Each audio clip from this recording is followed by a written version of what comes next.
Hola, bienvenidos a Relatos en la Ventana. Pues echando un poco la vista atrás, llevamos ya en el canal más de 120 autores y autoras, y si bien nosotros intentamos pues tener una variedad de estilos, de orígenes, de épocas, es verdad que la inmensa mayoría de los autores que os leemos son hispanoamericanos o españoles, o también a lo mejor pues unos cuantos europeos o anglosajones. Pero es verdad que no tenemos muchos autores ni asiáticos ni africanos, de hecho asiáticos no tenemos ninguno. Y para empezar a subsanar un poco el error, pues hoy queremos leeros a Yasunari Kawabata, que es nada menos que el primer escritor japonés que fue galardonado con el Premio Nobel de Literatura en 1968. Kawabata es uno de los más populares escritores del Japón del siglo XX. Él nació en 1899 en Osaka.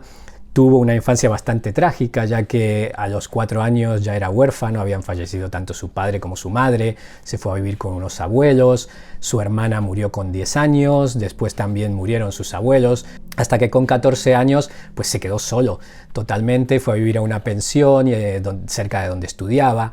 Pero bueno, él siguió su carrera, empezó a escribir y todas estas pérdidas familiares, digamos que influyeron muchísimo en su primera literatura.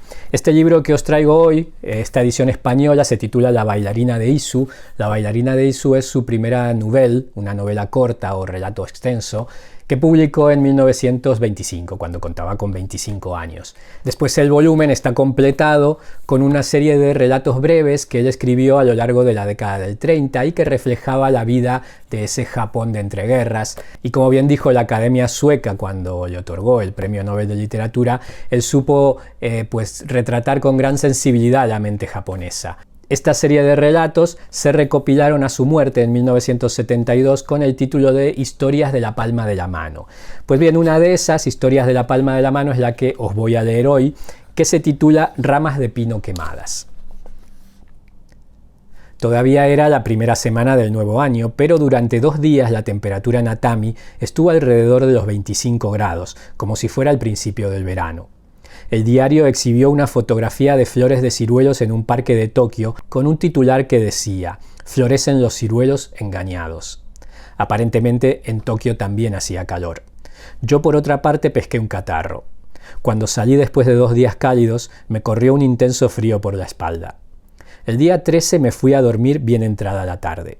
Cuando me desperté y cené ya eran pasadas las 10 de la noche. Jugué al Go con Oyako. Tenía fiebre. Por lo tanto, cada mala jugada que ella realizaba me ponía de los nervios. «Eres muy tonta, y siempre has dicho que querías estudiar, con una cabeza así». Oyako parecía decaída y no dijo nada. Aún no había terminado en la escuela secundaria para muchachas, pero ansiaba obtener una educación secundaria. Por cierto, no necesitaba que desde el otro lado del tablero destruyeran sus esperanzas solo porque no era buena jugando al Go. Recuperó el ánimo, pero siguió callada. Eran cerca de las 2 de la mañana cuando dijo que deberíamos ir a la cama, pero primero entró en el baño. Escucha, no hagas ruido. Ha regresado de nuevo». Se hundió en el agua temerosa. Se oía un ruido en el techo. «Escucha». Retuve el aliento y me quedé quieto como me decía, pero no oía nada. «Si aquí va a ser así, mudémonos a fin de mes». «Sí, hagámoslo». Si, como había sucedido el día anterior, un ladrón iba a espiar por la claraboya de la cocina, entonces primero se deslizaría por el techo encima del baño.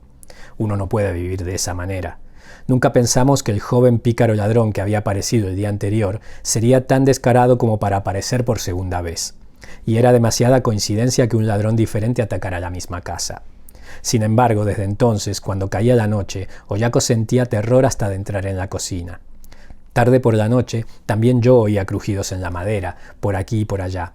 En toda mi vida nunca había imaginado que un ladrón entraría en mi casa, pero una vez que había sucedido, me sentía perpetuamente observado.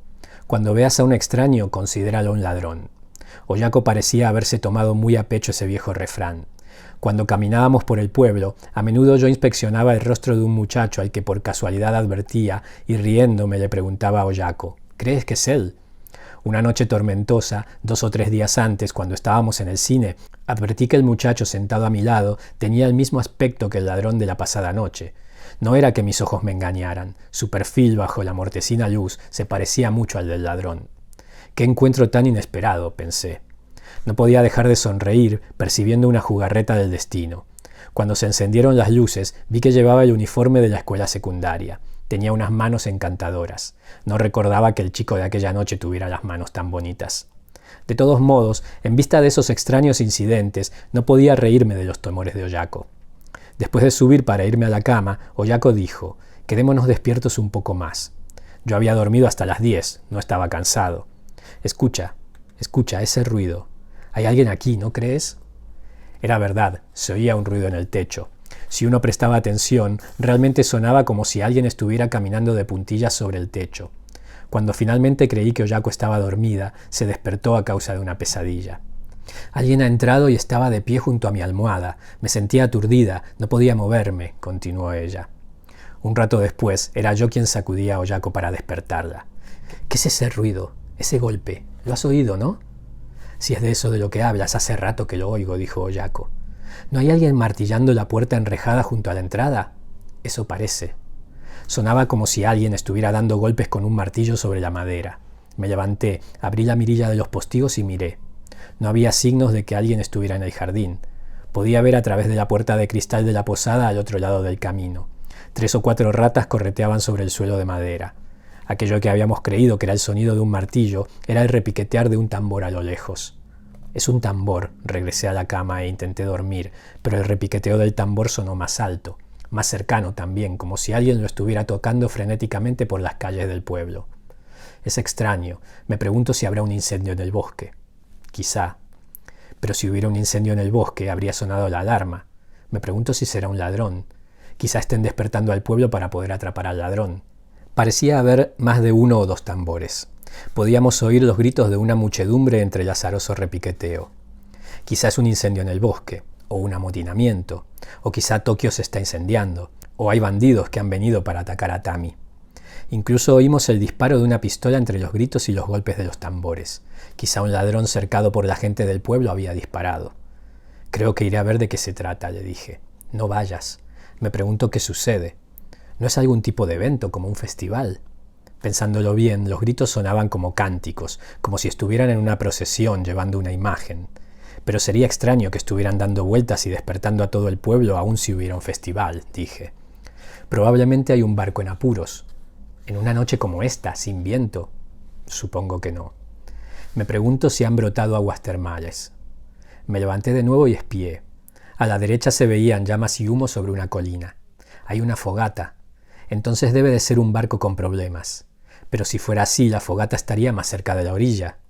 Por alguna razón el repiqueteo del tambor nos daba vigor. «Tú no tienes miedo, ¿verdad? Con toda esa gente haciendo tanto alboroto». «No». Su voz tenía un tono más animado. Después de un rato, Oyako habló con aire casual. «¿Nos separamos?» «Estaría bien. ¿Qué harás después de que nos separemos?» «Alquilaré una casa con mi hermana menor. La enviaré a la escuela, y yo misma iré a la escuela nocturna. Trabajaré en algún lado durante el día y tú me enviarás algo de dinero todos los meses». «¿Cuánto?» «Creo que 70 yenes serían suficientes». «¿Qué harás después de graduarte en la escuela de niñas? No puedes hacer nada con un título de la escuela de niñas». «Estudiaré más». «¿Qué?» «Historia y japonés». «Entonces, ¿te convertirás en una maestra en la escuela de niñas?» «No, no quiero eso». Ambos calculamos en detalle si ella y su hermana podrían vivir con 70 yenes al mes. Y como si fuéramos personajes de un cuento de hadas, me preguntó: «¿Qué harás tú?» «Bueno, supongo que viviré en una pensión. Entonces yo me llevaré los utensilios de la cocina». «Te daré ese tipo de cosas. Si tuviera dinero compraría bonos públicos. Entonces podría ganar una bonificación de 2000 yenes». Oyako se durmió pacíficamente. Yo escuchaba el prolongado sonido de una sirena proveniente del mar. Quizá, después de todo, era un barco en apuros. El repiqueteo del tambor continuó. A esa hora, probablemente, el cielo sobre el mar comenzaba a ponerse blanco con la luz de la luna. Sería solitario y haría frío una vez que abandonara Oyako y empezara a vivir en una pensión. Quizá viajaría, y cuando regresara Oyako me alojaría en su casa. Pero la conversación de Oyako acerca de separarnos sin ninguna explicación, por eso parecía un cuento de hadas, me agradaba, como observar un ciervo cautivo que se escapa a las montañas. Su idea de que la vida tendría para ella mayor significado si estaba sola, con educación en lugar de con un hombre, era interesante. Más aún, el hecho de que pensara de forma tan independiente me sacó un peso de encima. Me levanté y fui a la sala donde brillaba el sol del mediodía. Apareció Oyako. Había estado lavando ropa. Dicen que el tambor de anoche era por la quema de las ramas de los pinos que se utilizan para decorar los portones en Año Nuevo. Oh, me han dicho que los niños del pueblo se reúnen cada año y las queman. Tocan el tambor por el pueblo para avisar a la gente de que no se trata del incendio de una casa. Era el día reservado para el dios de los niños que han muerto. Las almas de los niños construyen señales con las rocas en el fondo de los ríos como monumentos para sus padres muertos, pero los demonios las derriban o algo por el estilo. Se solía observar esta costumbre durante el festival Bon, pero hoy en día los maestros en las escuelas se quejan mucho. En Atami se ha transformado en un evento anual. Es interesante, pero no quemaron nuestras ramas de pino, ¿no? A fin de año aparecen los niños para recoger las donaciones que se ofrecen al dios de las almas de los niños muertos. Luego, en Año Nuevo, aparecen para recoger las decoraciones de pino. Yo no había comprendido lo que sucedía, por lo tanto no los admití. De todos modos, cuando salí para controlar, no había ramas de pino en nuestro portón. Así que nuestras decoraciones también desaparecieron. Me pregunto cuándo se las llevaron. Me pregunto. De alguna manera me sentí feliz. Este es el relato Ramas de pino quemadas de Yasunari Kawabata. Espero que os haya gustado.